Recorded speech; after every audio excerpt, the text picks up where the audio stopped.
أعوذ بالله من الشيطان الرجيم. بسم الله الرحمن الرحيم. إن أصحاب الجنة اليوم في شغل فاكهون هم وأزواجهم في ظلال على الأرائك متكئون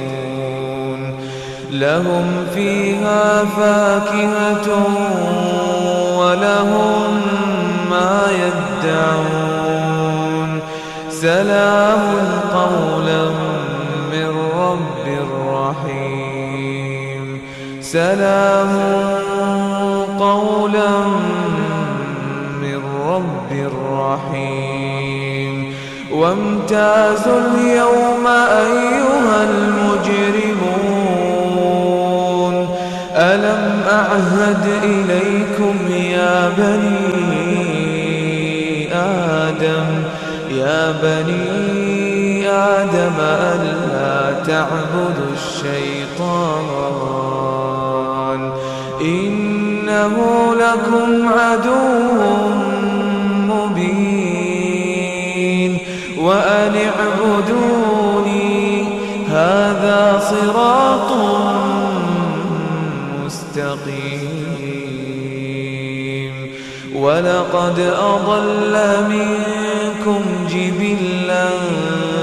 كثيرا أفلم تكونوا تعقلون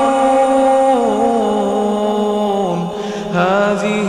جهنم التي كنتم توعدون اصلوها اليوم بما كنتم تكفرون اليوم نختم على أفواههم وتكلمنا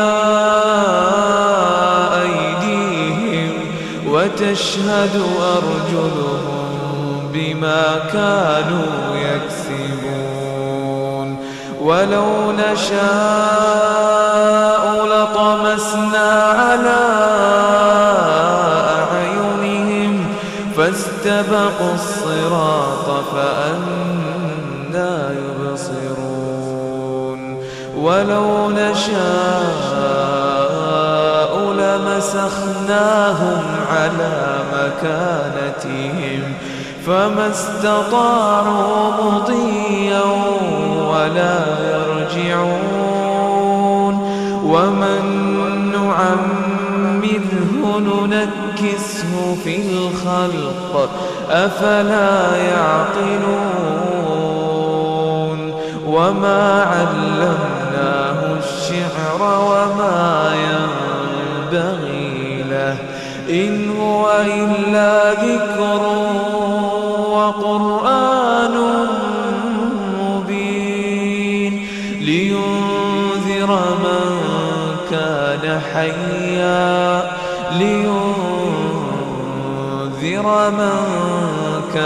حيا ويحق القول على الكافرين.